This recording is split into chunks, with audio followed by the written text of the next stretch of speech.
И, конечно же, его река.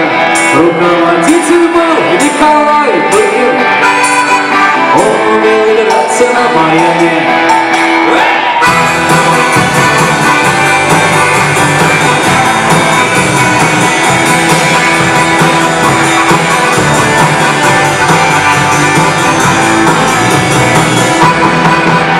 У них была Санечка, Леночка, то, что училась надо младше. У нее была склонность к совершению, она была влюблена в ударника. Ударнику нравилась Оля, то, что играла на ионике. А он несился соло-гитарист, и иногда Николай Пыгин.